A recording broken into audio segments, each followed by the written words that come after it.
Hi, ഞാൻ Anupriya. Currently third year MBBS student at government medical college Kozhikode. അങ്ങനെ എനിക്ക് total 1200 1192 mark without grace mark ഞാൻ കാട്ടിത്തരാം. ഇതിൻ്റെ കെമിസ്ട്രി പണ്ടത്തെ നമ്മൾ NCERT ആയിട്ട് നല്ല ബന്ധം പുലർത്തണം. ഓക്കെ, വിശാലമായ സ്ഥലത്ത് വലിയ ടേബിളിൽ ബുക്ക് പരത്തിയിട്ടിട്ട് അവിടെ നിന്ന് ഓരോന്ന് വലിച്ചെടുത്തിട്ട് ഇരുന്ന് പഠിക്കുന്ന ടൈപ്പായിരുന്നു ഞാൻ പറയാം. ആ ലീവ് കഴിഞ്ഞിട്ട് എന്തായിരുന്നു എന്ന് പറയണ്ടായിരുന്നേ? നിങ്ങൾക്ക് മനസ്സിലായില്ലേ? ആ സംഭവം കഴിഞ്ഞ് ഞാൻ പറയല്ല ഞാൻ ബുജിയാണെന്ന്, പക്ഷേ അതിന് മുന്നേ ഞാൻ പഠിച്ചു വെച്ചിട്ടുണ്ടായിരുന്നു. അതുകൊണ്ടാണ് ഇങ്ങനെ പറ്റിയത് കേട്ടോ. സോ കുറേ നാളായിട്ട് ഞാൻ അധികം വീഡിയോസ് ഇട്ടിട്ടുണ്ടായിരുന്നില്ല. കാരണം ഞങ്ങൾക്കിപ്പോൾ യൂണിവേഴ്സിറ്റി എക്സാം നടന്നുകൊണ്ടിരിക്കുകയായിരുന്നു, ഇപ്പോഴും നടന്നുകൊണ്ടിരിക്കുകയാണ്. സോ അതിൻ്റെ ഇടയിൽ ഞാനൊരു വീഡിയോ ചെയ്യട്ടെ എന്ന് വെച്ച് നോക്കുമ്പോൾ എൻ്റെ വീഡിയോസിൻ്റെ താഴെ 2-3 കുട്ടികൾ എൻ്റെ അടുത്ത് ചേച്ചി എങ്ങനെയാണ് +1 പഠിച്ചിട്ടുണ്ടായിരുന്നത്, എത്ര മാർക്ക് ഉണ്ടായിരുന്നു, ഒരു വീഡിയോ ചെയ്യാമെന്നൊക്കെ ചോദിച്ചിട്ടുണ്ടായിരുന്നു. ഒരുപാട് നന്ദിയുണ്ട് ആദ്യം തന്നെ അവരോട്. കാരണം ഇങ്ങനെ ആൾക്കാർ എൻ്റെ അടുത്ത് ചോദിക്കുമ്പോൾ എനിക്ക് ഭയങ്കര സന്തോഷമാണ്. ജസ്റ്റ് ഞാൻ സ്റ്റാർട്ട് ചെയ്തിട്ടുള്ളൂ യൂട്യൂബ് എന്നുള്ള കാര്യം. അപ്പം തന്നെ എൻ്റെ അടുത്ത് ആൾക്കാർ ഇങ്ങനെയൊക്കെ ചോദിക്കുമ്പോൾ എനിക്ക് ഭയങ്കര സന്തോഷമുണ്ട്. ആൻഡ് നിങ്ങൾക്ക് എല്ലാവർക്കും കൂടിയിട്ട് ഉപകാരമുള്ള ഒരു വീഡിയോ ചെയ്യാമെന്നപ്പോൾ ഞാൻ കരുതി. ഇപ്പോൾ +1 +2 പഠിക്കുന്ന കുട്ടികളുണ്ടായിരിക്കും, അല്ലെങ്കിൽ ഇപ്പോൾ 10th കഴിയുമ്പോൾ നീ +1 വേണമല്ലോ, എന്തായാലും എല്ലാവരും വരണമല്ലോ. അപ്പോൾ എല്ലാവർക്കും ഉപകാരമുള്ളൊരു വീഡിയോ ആവട്ടെ എന്ന് കരുതി. ആൻഡ് സോ ഈ വീഡിയോയിൽ ഞാൻ +1 +2 ഞാൻ ഇത്രയും മാർക്ക് എങ്ങനെ വാങ്ങിച്ചെന്നുള്ളത് പറഞ്ഞുതരാം. അതിന് മുന്നൊരു കാര്യം പറയട്ടെ, മാർക്ക് എന്നുള്ളത് നിങ്ങൾ നീറ്റാണ് ലക്ഷ്യം എന്നുള്ള കുട്ടികളാണെന്നുണ്ടെങ്കിൽ നിങ്ങൾ +1 +2 mark is not a basis. അതൊരു ബേസായിട്ട് എനിക്ക് മാർക്ക് എന്നുള്ള കാര്യത്തിൻ്റെ ആവശ്യം ഉണ്ടാവില്ല. നമ്മൾ എത്രത്തോളം നോളജ് ഗെയിൻ ചെയ്തു അതിനെ ബേസ് ചെയ്തിരിക്കും കേട്ടോ. ഓക്കെ, അപ്പോൾ കറൻലി ഞാനിപ്പോൾ തേർഡ് ഇയർ MBBS സ്റ്റുഡൻ്റ് ആണ് ഗവൺമെൻറ് മെഡിക്കൽ കോളേജ് കോഴിക്കോടിൽ. അപ്പോൾ ഞാൻ 6ാം ക്ലാസ് വരെ മലയാളം മീഡിയം സ്റ്റേറ്റാണ് പഠിച്ചിട്ടുണ്ടായിരുന്നത്. 6ാം ക്ലാസ് മുതൽ 10ാം ക്ലാസ് വരെ ജവഹർ നവോദയ വിദ്യാലയം മലപ്പുറത്തുള്ള അവിടെയാണ് പഠിച്ചത്. കുറച്ച് പേരെങ്കിലും നിങ്ങൾ കേട്ടിട്ടുണ്ടാവും. സോ അവിടെ ഞാൻ പഠിച്ചിട്ടുണ്ടായിരുന്നത്. ആൻഡ് അത് CBSE ആയിരുന്നു കേട്ടോ. അങ്ങനെ 5 വർഷം CBSE, 6, 7, 8, 9, 10, 5 വർഷം. പിന്നെ +1 +2 ഞാൻ സ്റ്റേറ്റ് സിലബസിലേക്ക് തന്നെ മാറി നാട്ടിലെ അടുത്ത് എൻ്റെ വീടിൻ്റെ അടുത്ത് തന്നെയുള്ള ഒരു സ്കൂളിലാണ് പഠിച്ചിട്ടുണ്ടായിരുന്നത്. സോ +1 +2 എങ്ങനെയാണെന്ന് വെച്ചാൽ +2 സമയത്തായിരുന്നു എനിക്ക് ഞങ്ങളുടെ ഞാൻ +2 പഠിക്കുന്ന സമയത്തായിരുന്നു കൊറോണ വന്നിട്ടുണ്ടായിരുന്നത്. അപ്പോൾ അതങ്ങനെ ഓൺലൈനായിട്ട് അങ്ങനെ പോയി. ഞാൻ എങ്ങനെയാണ് പഠിച്ചതെന്നുള്ള കാര്യങ്ങളൊക്കെ പറയാം. +1 +2 കഴിഞ്ഞിട്ട് ഒരു വർഷം ഞാൻ നീറ്റിന് റിപ്പീറ്റ് ചെയ്തിട്ടുണ്ടായിരുന്നു. എന്നിട്ടാണ് എനിക്ക് ഇവിടെ അഡ്മിഷൻ കിട്ടിയത് കേട്ടോ, മെഡിക്കൽ കോളേജിൽ. സോ ഞാൻ ചൂസ് ചെയ്തിട്ടുണ്ടായിരുന്നത് physics, chemistry, biology, maths, English, Hindi, ഈ 6 സബ്ജക്ട്സ് ആയിരുന്നു ഉണ്ടായിരുന്നത്. ആദ്യം തന്നെ നമുക്ക് ഓരോ സബ്ജക്റ്റ് വൈസ് എങ്ങനെയാണെന്ന് ഞാൻ പറഞ്ഞുതരാം. ആദ്യം ബയോളജി ആയിക്കോട്ടെ. ബയോളജിനെ പറ്റി പറയുകയാണെന്നുണ്ടെങ്കിൽ എനിക്ക് ഏറ്റവും കൂടുതൽ ഇഷ്ടം ബയോളജി ആയിരുന്നു. ലൈക്ക് എൻ്റെ മൂത്ത 2 ചേച്ചിമാർ അവർ രണ്ടുപേരും ഓൾറെഡി നീറ്റൊക്കെ എഴുതി അവരുടെ കോഴ്സ് പഠിച്ചുകൊണ്ടിരിക്കുന്ന സമയമായിരുന്നു. ഞാൻ +1 പഠിക്കുന്ന സമയത്ത്. അപ്പോൾ എനിക്ക് അപ്പോഴേ അറിയായിരുന്നു ലൈക്ക് NCERT ഫോക്കസ് ചെയ്തിട്ട് പഠിക്കണം എന്ന് അവരെപ്പോഴും പറഞ്ഞു തരുമായിരുന്നു. എന്നാലേ ആൻഡ് ഓൾറെഡി ഞാനും വിചാരിച്ചിട്ടുണ്ടായിരുന്നത് ആഫ്റ്റർ +2 ഞാനും എന്തായാലും റിപ്പീറ്റ് ചെയ്തിട്ട് അല്ലെങ്കിൽ നീറ്റ് തന്നെയാണ് എൻ്റെയും ലക്ഷ്യം, MBBS തന്നെയാണ് എനിക്ക് വേണ്ടത് എന്ന് ഞാൻ വിചാരിച്ചിട്ടുണ്ടായിരുന്നു. സോ അങ്ങനെ തന്നെ ഞാനിങ്ങനെ ട്യൂൺ ചെയ്തുകൊണ്ടിരിക്കുകയാണ് തന്നെ. ലൈക്ക് NCERT നല്ലോണം വായിക്കണം. അങ്ങനെ ബയോളജി എന്തായാലും ഏത് വായിച്ചില്ലെങ്കിലും ബയോളജിയെങ്കിലും +1 +2 സമയത്ത് NCERT മുഴുവൻ എല്ലാവരും വായിക്കണം എന്ന് പറയുമല്ലോ. അങ്ങനെ ക്ലാസ് എടുക്കുന്ന സമയത്ത് തന്നെ കുറേയൊക്കെ നമ്മൾ ശ്രദ്ധിക്കുക, ടീച്ചേഴ്സ് പറയുന്നത്. ആ സമയത്ത് നമ്മളിങ്ങനെ ടെക്സ്റ്റ് ബുക്ക് വായിച്ചിരിക്കുക. അങ്ങനെ ഇരിക്കുമ്പോൾ നമുക്ക് ഫോക്കസ് ചെയ്യാൻ പറ്റില്ല. കാരണം എൻ്റെ ഒരു ഇതിലെന്താണെന്ന് വെച്ചാൽ ക്ലാസ് എടുക്കുമ്പോൾ തന്നെ ഞങ്ങൾക്ക് ബയോളജിക്ക് സുവോളജിയൊക്കെ പ്രത്യേകിച്ചും ആനിമൽ കിങ്ഡം അതൊക്കെ ഉണ്ടായിരുന്നില്ലേ. അപ്പോൾ അതൊക്കെ എത്തുമ്പോഴേക്കും നമുക്ക് സാറ് നന്നായിട്ട് കോഡ് വെച്ചിട്ടൊക്കെ പറഞ്ഞു തരുന്നു. അപ്പോൾ ഞാനെല്ലാം മറന്നു, കിട്ടുകയാണെങ്കിൽ ഞാൻ കാണിച്ചു തരുന്നു കേട്ടോ. അപ്പോൾ കോഡ് വെച്ചിട്ട് തന്നെ സാറിങ്ങനെ ഓരോന്ന് പറഞ്ഞു തരുന്നത്. അപ്പോൾ തന്നെ നമ്മളെല്ലാം ഇങ്ങനെ ഭയങ്കര തമാശയിലാണ് പഠിപ്പിക്കുക. അപ്പോൾ തന്നെ നമ്മൾ സാറിനെ ശ്രദ്ധിച്ചിട്ട് കുറേയൊക്കെ നമ്മളിങ്ങനെ മനസ്സിൽ വെക്കുക. എന്നിട്ട് പിന്നെ വീട്ടിൽ വന്നിട്ട് നമ്മൾ വായിച്ചു നോക്കാം.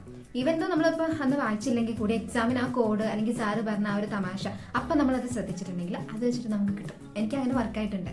അവയ്ക്ക് ഭയങ്കര സന്തോഷമായിരുന്നു. ഞാൻ കൂടുതലും അങ്ങനെ ടീച്ചേഴ്സ് പറയണത് കൃത്യമായിട്ട് ശ്രദ്ധിക്കാൻ നോക്കുമായിരുന്നു.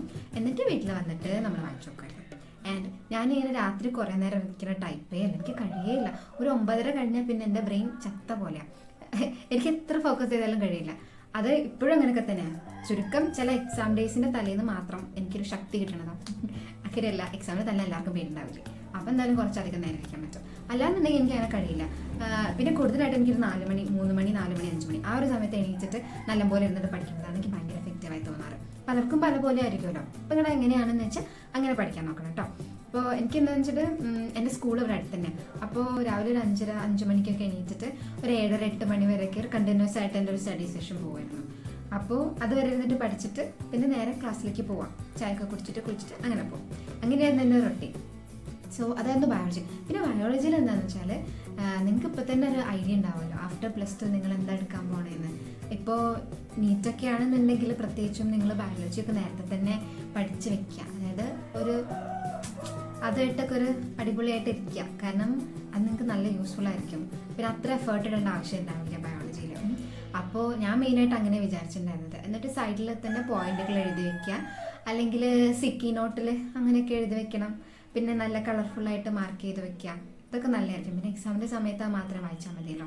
അങ്ങനെ കുറച്ച് നേരത്തെ നമ്മൾ സ്റ്റാർട്ട് ചെയ്യണം. എക്സാമിൻ്റെ തലേന്ന് ഇരുന്നിട്ടോ അല്ലെങ്കിൽ ഒരാഴ്ച മുമ്പ് എതിർത്ത് നമ്മൾക്ക് മലമറിക്കാമെന്ന് വിചാരിക്കരുത്. നിങ്ങൾക്ക് തന്നെ ആലോചിക്കാമല്ലോ, കഴിയും. അങ്ങനെ കഴിയണവരുണ്ടാവുമായിരിക്കും, പക്ഷെ എനിക്കങ്ങനെ കഴിയില്ലായിരുന്നു. ഞാൻ നേരത്തെ തന്നെ ഇത്തിരിയൊക്കെ ആക്കി വെക്കുമായിരുന്നു. ചെറിയ ചെറിയ ടോപ്പിക്സ് ആണെങ്കിലും കുറച്ചൊക്കെ ആക്കി റെഡിയാക്കി വെക്കുമായിരുന്നു. എന്നിട്ട് എക്സാമിൻ്റെ ഒരാഴ്ച മുമ്പ് ഞാൻ കംപ്ലീറ്റ്ലി അതിനകത്തേക്ക് അങ്ങ് ഡിവോട്ട് ചെയ്യും. അങ്ങനെയാണെന്നുണ്ടെങ്കിൽ പിന്നെ എല്ലാവരും ഓർഡറിൽ, പിന്നെ ലാസ്റ്റ് നിമിഷത്തിൽ ഇങ്ങനെ ടെൻഷൻ അടിക്കേണ്ട ആവശ്യം, അതെനിക്ക് ഭയങ്കര ഇടങ്ങാറായിരുന്നു. അതുകൊണ്ട് ഞാൻ അങ്ങനെ ചെയ്യുമായിരുന്നു. ഓക്കെ, നിങ്ങൾക്ക് എങ്ങനെയാണ് തോന്നുന്നതെന്ന് വെച്ചാൽ അങ്ങനെ ചെയ്യാം. നോക്കണേ, ഈ ടെക്സ്റ്റ് പേജെല്ലാം കൊണ്ടിട്ടുണ്ട്. കഷ്ടപ്പാടായിരുന്നു. പ്രത്യേകിച്ചൊന്നും ഉണ്ടാവില്ല, കാരണം ഞാൻ കോംപ്ലക്സ് സെക്ഷൻ മാത്രമേ ചെയ്തിട്ടുള്ളൂ. അടുത്തതാണ് നമ്മുടെ ഫിസിക്സും കെമിസ്ട്രി. ഫിസിക്സും കെമിസ്ട്രിയിലും മെയിനായിട്ട് ഞാൻ ട്യൂഷൻ പോകുന്നുണ്ടായിരുന്നു. +1 ഞാൻ ട്യൂഷൻ പോയിട്ടുള്ളൂ. അപ്പോൾ +1 പിന്നെ +2ലും +1 തന്നെയായിരുന്നു വിചാരിച്ചിട്ടുണ്ടായിരുന്നു. +2 പിന്നെ കൊറോണയായിട്ട് ട്യൂഷനൊന്നും പോയിട്ട് വന്നില്ല. അപ്പോൾ +1 ഞാൻ ട്യൂഷൻ പോയിട്ടുണ്ടായിരുന്നുള്ളൂ. അപ്പോൾ ആ സമയത്ത് ട്യൂഷൻ നോട്ട്സ് ആയിരുന്നു മെയിൻലി ഞാൻ ഫോക്കസ് ചെയ്തിട്ടുണ്ടായിരുന്നത്. എല്ലാവരും ട്യൂഷന് പോകണമെന്നല്ല ഞാൻ പറയുന്നത്, എനിക്ക് കുറച്ചും കൂടി അത് നന്നായിട്ട് ഇഷ്ടമായിട്ടുണ്ടായിരുന്നു. ഇപ്പോൾ കുറേ വേറെ സോഴ്സുകൾ ഉണ്ടല്ലോ നമുക്ക് ഓൺലൈനായിട്ട് തന്നെ, പല യൂട്യൂബിലും കുറേ നല്ല നല്ല ക്ലാസ്സസൊക്കെ കിട്ടും. നിങ്ങൾക്ക് ഏതെങ്കിലും ഒരു സാധനം നല്ലോണം ഫോക്കസ് ചെയ്യാം. ഇപ്പോൾ ഡെറിവേഷൻസ്, ഫിസിക്സിലൊക്കെ മെയിൻലി ഡെറിവേഷൻസ് പഠിക്കാം. അത് പറഞ്ഞിട്ടുള്ളൂ. ഈ 10ാം ക്ലാസ്സിൽ കഴിഞ്ഞിട്ട് നേരെ +1 +2ക്ക് നമ്മൾ വരുമ്പോൾ കൂടുതലായിട്ടും +1 എത്തുമ്പോൾ നമുക്ക് നല്ല 2-3 ഏരിയയിൽ ടഫ് ആയിട്ട് ഭയങ്കരമായിട്ട് ഫീൽ ആവുമെന്ന് പറഞ്ഞിട്ടുണ്ട് എൻ്റെ ഫ്രണ്ട്സൊക്കെ. പ്രത്യേകിച്ച് 10ലൊക്കെ സ്റ്റേറ്റ് സിലബസ് പഠിച്ച ആൾക്കാരാണെന്നുണ്ടെങ്കിൽ. അപ്പോൾ അവർക്ക് എന്താ പ്രശ്നം എന്ന് വെച്ചാൽ, ഒന്ന് പെട്ടെന്ന് ഡെറിവേഷൻസ് ഒക്കെ കുറേ നമ്മളിങ്ങനെ കാണാണ്ട് പഠിക്കുക എന്നുള്ള കാര്യം വരുന്നത്. കുറേ 10-40ഓളം വരുന്നുണ്ടല്ലോ ഒരു കുറേ ചാപ്റ്ററിൽ തന്നെ കൂടിയിട്ട്. അത് പിന്നെ കുറേ ഇംഗ്ലീഷ് NCERT ബുക്കിനോടൊരു പരിചയം വരാൻ ഇരിക്കുന്ന ആ ഒരു ബുദ്ധിമുട്ട്.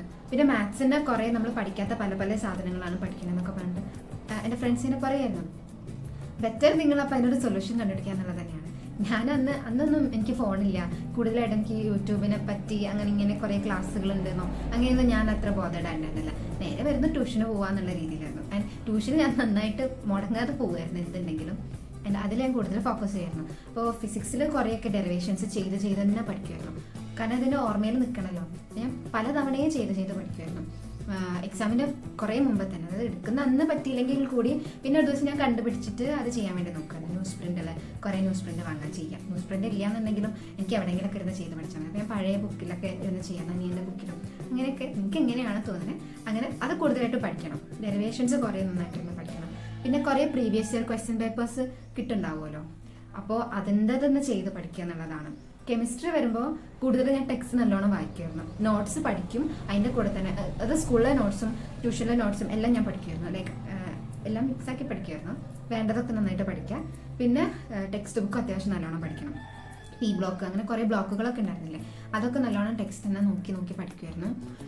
NCERT നല്ലോണം വായിക്കണം. കാരണം ഇത് നിങ്ങൾക്ക് നീറ്റിന് പ്രിപ്പയർ ചെയ്യുന്ന കുട്ടികളാണെന്നുണ്ടെങ്കിൽ നിങ്ങൾക്ക് അതും നല്ല ഉപകാരമായിരിക്കും. നേരത്തെ തന്നെ പരിചയമാക്കി വെക്കുക ടെക്സ്റ്റൊക്കെ ആയിട്ട്.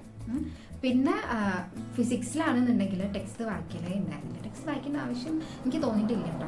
അപ്പോൾ എന്താ ചെയ്യേണ്ടതെന്ന് വെച്ചാൽ കുറേ ക്വസ്റ്റ്യൻസ് ചെയ്ത് നോക്കുക എന്നുള്ളതാണ്. മിക്കവാറും പ്രീവിയസ് ഇയർ ക്വസ്റ്റ്യൻസ് തന്നെ ഞാൻ കുറേ ചെയ്യായിരുന്നു.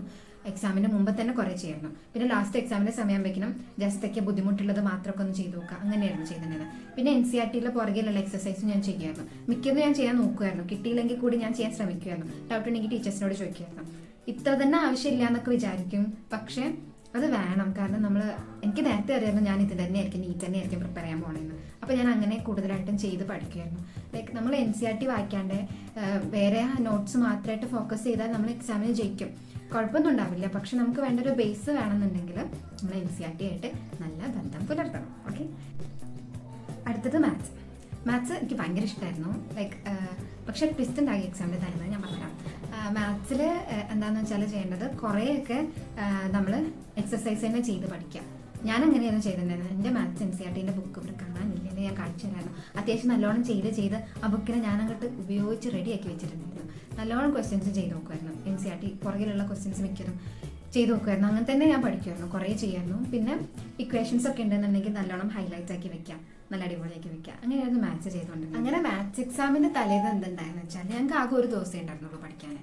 അങ്ങനെ ആ ഒരു ദിവസം മുഴുവൻ എനിക്ക് പനിച്ച് മേലുവേദന കേട്ട് കഷ്ടപ്പാടായിരുന്നു. ഇതെല്ലാവരും പേടിച്ചു, ഞാനും പേടിച്ചേ. ആ ഒരു സമയമാണെന്നുണ്ടെങ്കിൽ കൊറോണ ഒക്കെ വന്നിരിക്കുന്ന സമയമാണ്. അപ്പം ഞങ്ങൾ മാത്സ് എക്സാം കഴിഞ്ഞിട്ടും സ്കൂളിൽ അടയ്ക്കാന്ന് പറഞ്ഞിട്ട് അങ്ങനെ അടയ്ക്കുകയൊക്കെ ചെയ്തിട്ടുണ്ടായിരുന്നത്. അപ്പോൾ എങ്ങനെയെങ്കിലുമൊക്കെ എക്സാം എഴുതണ്ടേ എന്ന് വെച്ചിട്ട് ഞാൻ ഇക്വേഷൻസ് മാത്രമൊക്കെ നോക്കി പോയത്. ഞാൻ പറയല്ല ഞാൻ ബുദ്ധിയാണെന്ന്, പക്ഷേ അതിന് മുന്നേ ഞാൻ പഠിച്ചു വെച്ചിട്ടുണ്ടായിരുന്നു. അതുകൊണ്ടാണ് ഇങ്ങനെ പറ്റിയത് കേട്ടോ. അല്ലാതെ എനിക്ക് വലിയ ദിവ്യശക്തി ഒന്നും ഇല്ലല്ലോ. എന്നിട്ട് ഇത് പറഞ്ഞപ്പോൾ എന്നെ എല്ലാവരും കളിയാക്കും. പക്ഷേ ട്വിസ്റ്റ് എന്തുണ്ടായെന്ന് ഞാൻ ഏറ്റവും കൂടുതൽ പഠിച്ചതും ഏറ്റവും കൂടുതൽ മാർക്ക് കിട്ടുമെന്ന് വിചാരിച്ചിട്ടുണ്ടായിരുന്നത് മാത്സ് ആയിരുന്നു. പക്ഷേ റിസൾട്ട് വന്നപ്പോൾ എനിക്ക് മാത്സിൽ മാത്രം ഫുൾ മാർക്കില്ല, 5 മാർക്ക് കുറവുണ്ടായിരുന്നു, 95 എന്നാൽ ഞാനത് പിന്നെ ഇമ്പ്രൂവ്മെൻ്റ് എഴുതി. അങ്ങനെ maths, physics, chemistry, biology, Hindi 5 സബ്ജക്റ്റും എനിക്ക് ഫുള്ളായിരുന്നു. ഇംഗ്ലീഷിൽ പിന്നെ ഫുൾ മാർക്ക് കിട്ടില്ല. ഞാൻ ഇമ്പ്രൂവ്മെൻ്റ് എഴുതിയിട്ട് എനിക്ക് 8 മാർക്ക് കുറവുണ്ടായിരുന്നു, 92 മാർക്കായിരുന്നു പറഞ്ഞത്. +2 എന്തുണ്ടായെന്ന് വെച്ചാൽ കൊറോണ ആയിരുന്നല്ലോ. അപ്പോൾ അങ്ങനെ ഇരട്ടി ക്വസ്റ്റ്യൻസും ഇരട്ടി മാർക്കിനൊക്കെ ചോദിച്ചിട്ടുള്ള ആ ഒരു പരിപാടികൾ കേട്ടിട്ടുണ്ടായിരുന്നില്ലേ.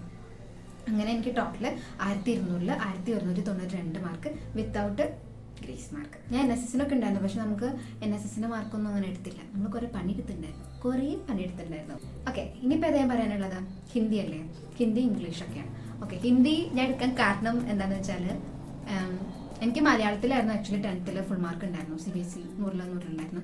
അങ്ങനെ എല്ലാവരും ചോദിക്കുമായിരുന്നു എന്തായി മലയാളം എടുക്കാതിരുന്നത്. ലൈക്ക് എനിക്ക് മലയാളം ഭയങ്കര ഇഷ്ടമാണ് പഠിക്കാൻ, പക്ഷേ ഹിന്ദി എനിക്ക് അതിലും കൂടുതലായിട്ട് തലക്കേറുമായിരുന്നു.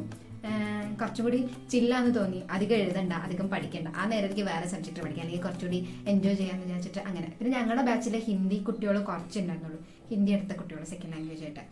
അപ്പോൾ ഭയങ്കരമായിട്ട് ചില്ലാക്കാം, എൻജോയ് ചെയ്യാമെന്നൊക്കെ വിചാരിച്ചിട്ട് അങ്ങനെ എടുത്തായിരുന്നു. അതെനിക്ക് ഭയങ്കര നല്ലതായിട്ട് തോന്നിയിട്ടുള്ളൂ. കാരണം എനിക്ക് ഹിന്ദിക്ക് വേണ്ടി ഒരു സമയം കണ്ടെത്തേണ്ട ആവശ്യം വന്നിട്ടില്ല. അങ്ങനെ നിങ്ങൾക്ക് ഏതാണോ താല്പര്യം എന്നുള്ളത് വെച്ചാൽ അങ്ങനെ എടുക്കണം കേട്ടോ. പിന്നെ ഇംഗ്ലീഷ് നമ്മൾ കൂടുതലായിട്ട് എന്താ ചെയ്യേണ്ടത്? ടെക്സ്റ്റ് ഒക്കെ വായിക്കാം, പുറകിലുള്ള ക്വസ്റ്റ്യൻസ് ചെയ്യാം, ഗ്രാമർ നല്ലോണം തറാക്കി വയ്ക്കാം. കാരണം എപ്പോഴും നമുക്ക് മാർക്ക് പോവുക ഗ്രാമറിൻ്റെ കാര്യത്തിലായിരിക്കും.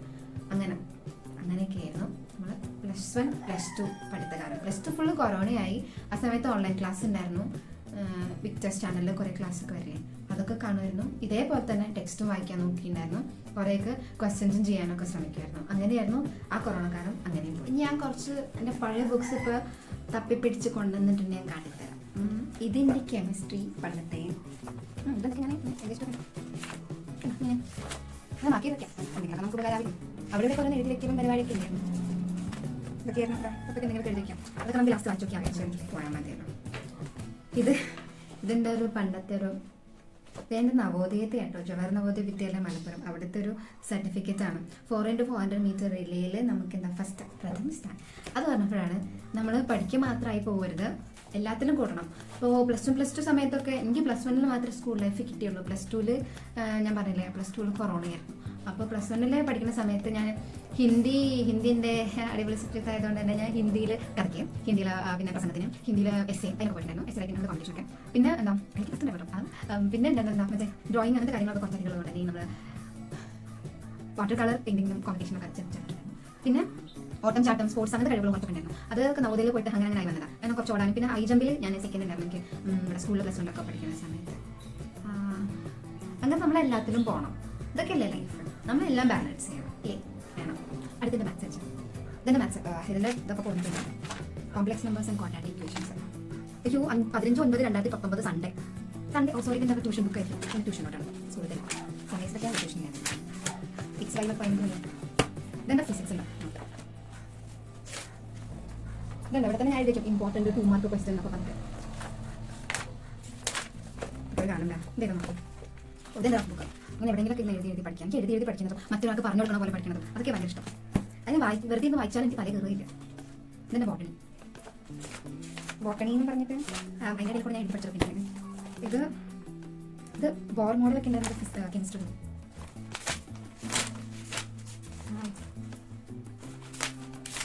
ഇത് ഇതിന് നല്ല എഴുത്തായിരുന്നു എനിക്ക് അന്നൊക്കെ. ഇതിൻ്റെ പുറകിൽ എനിക്ക് ഇതേ കാര്യം എൻ്റെ ഹിന്ദി കാണിച്ചത്, ഇതിൻ്റെ ഹിന്ദി. പിന്നെ എല്ലാവരും പറഞ്ഞു കേട്ടിട്ടുള്ളതാണ്, ലൈക്ക് ഞാനങ്ങനെ ചെയ്തിട്ടൊന്നുമില്ല.